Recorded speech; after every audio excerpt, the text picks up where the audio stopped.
Your kid's at their friend's house. The friend's mom gets a flat tire. She sighs, calls a tow truck, puts on a movie. Your kid freezes because in your house, a flat tire is a 45-minute emergency broadcast. There's a weather map, a family meeting, possibly a PowerPoint titled, "How This Could Ruin Christmas." And for the first time, they realize something they were never supposed to notice. The anxiety running through their head might not actually be theirs. It might be yours. Every house has a dial for crisis. In some houses, a late text is a late text. In yours, a late text is stage 1 of a missing persons investigation. By minute 7, you got 3 theories, 2 suspects, and a documentary crew from Netflix standing by. Your kid's friend gets a B-. Friend's dad says, we'll work on it. Your kid gets a B-.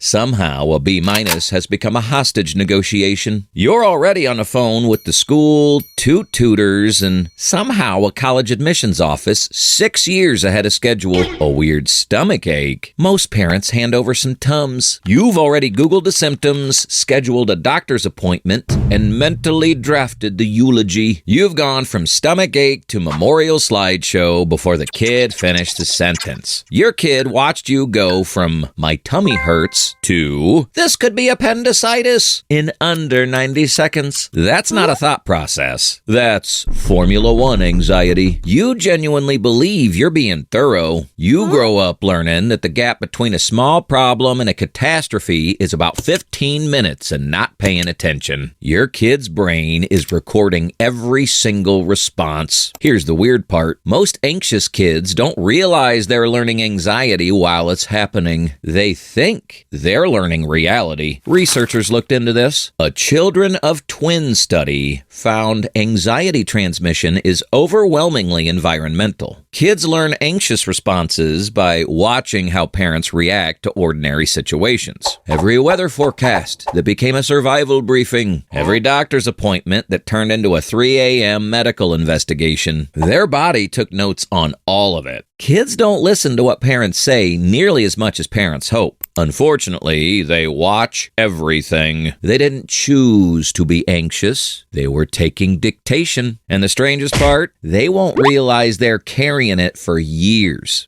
2. What the signal actually taught them.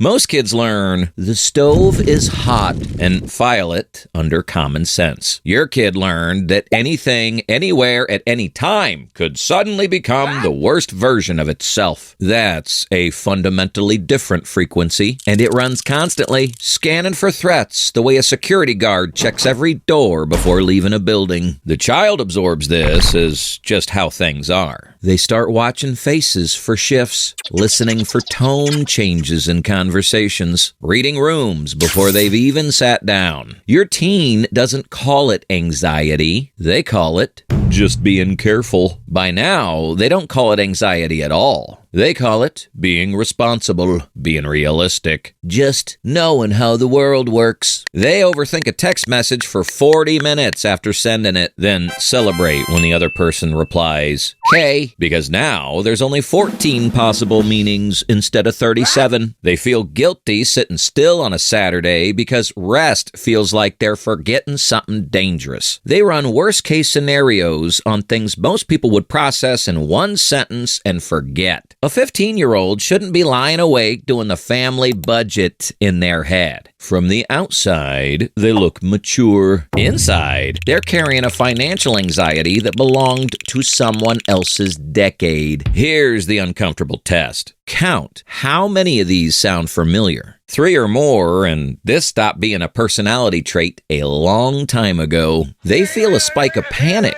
when their phone buzzes an unknown number, because apparently every unknown caller is either the IRS or the beginning of a Liam Neeson movie. They apologize for things that don't require an apology. Preemptively, just in case. Sorry, the unofficial family motto. They describe themselves as a worrier, like it's a zodiac sign they were born under instead of a signal somebody else tuned first. They didn't inherit your eye color and skip the anxiety. The anxiety came with the package. The weird part is when they finally meet a family that didn't get the same delivery. 3. The day they walked into a different house.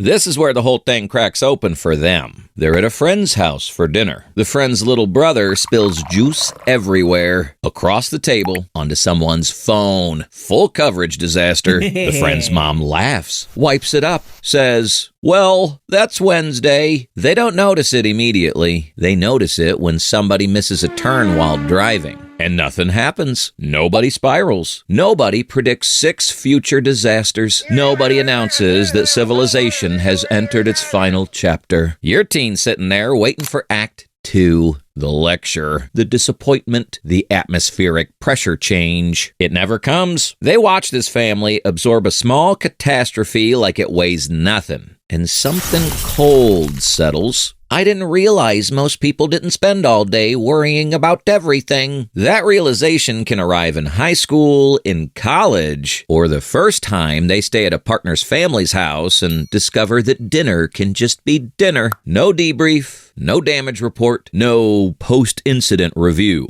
UNC Health psychologist Amanda Harp put it simply, anxious parents transmit a core message to their kids. The world's not safe. Anything bad can happen to anyone at any time. Kids raised inside that frequency don't know it's a frequency. They think it's just how the world sounds until they hear a different house operating at a completely different volume. And the quiet is disorienting because the next realization is much harder. If this wasn't normal, where did it come from?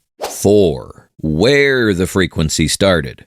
And here's why this realization gets complicated. This is the part that makes people cry in therapy. The parent who gave you the anxiety usually inherited it too. Your mom grew up poor or in a country where instability was the weather, the daily forecast, every single year of her childhood. She learned that worrying was the only tool between her family and disaster. And honestly, it worked. Worrying was the difference between a family that held together and the one that didn't. She handed you that same tool without a manual, like every family tradition, except this one came with significantly more cortisol because the tool and the fear lived in the same drawer and she never had the luxury of sorting them apart. More than 80% of parents of children with anxiety disorders show clinical anxiety symptoms themselves. This doesn't pass down because anyone chooses it. It passes down because it's familiar. Because normal looks exactly like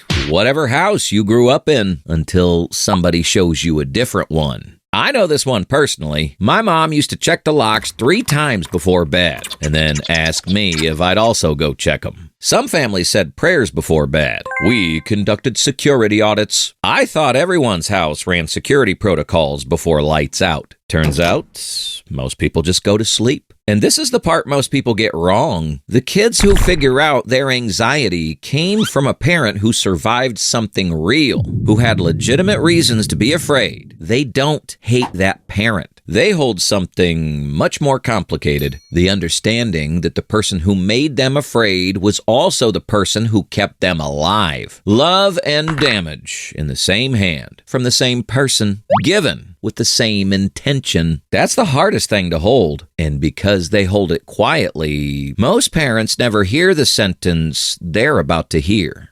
5. The sentence they'd never say to you. This is what your teen carries but never brings home. My mom panics about everything, like everything. A headache becomes cancer. It's not a tumor. A late bus becomes a kidnapping. A bad week at school becomes my entire future falling apart. If anxiety burned calories, she'd qualify for the Olympics. And then, quieter, I do the same thing now. I'll be sitting in class and suddenly I'm calculating what happens if my dad loses his job and we can't make the mortgage and I have to switch schools and lose all my friends. They don't say this with anger. They say it with confusion because they're old enough to spot the pattern, but they didn't build any piece of it. Then somebody says, that sounds exhausting. And for the first time, they wonder if maybe this isn't just who they are. Maybe it's something they inherited. Maybe it's something they can put down. I thought anxiety was my personality. Turns out it was somebody else's fear fear living rent-free in my head. That's the one they say to someone else because they know you meant well,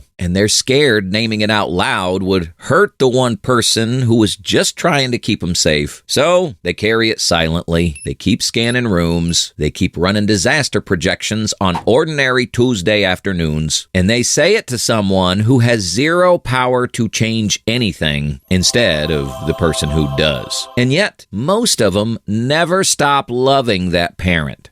6. What they're doing with it now.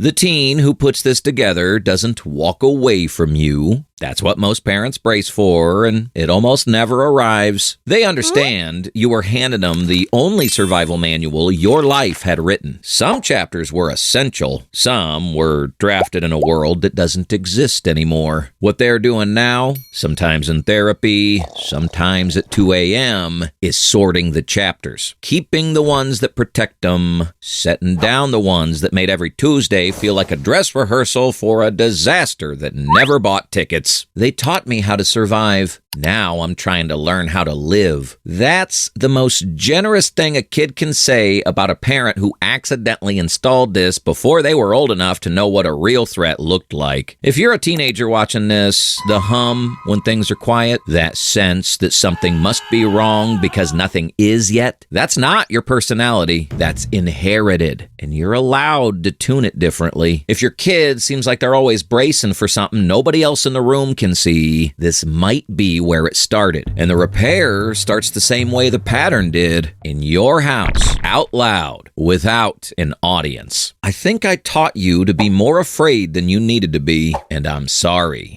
One sentence, no justification, no defense. Maybe the most powerful thing a parent can do isn't teaching a kid how to prepare for every disaster. Maybe it's teaching them that most disasters never arrive. The day they realize the fear isn't theirs isn't the end of the story. It's the beginning of a different one. Because once teens realize the fear isn't theirs, they start making a different decision. They stop bringing their biggest problems home, not because they don't love their parents, because they already know exactly what'll happen next. That's what Why Teens Stop Trusting Their Parents is really about. Watch that next.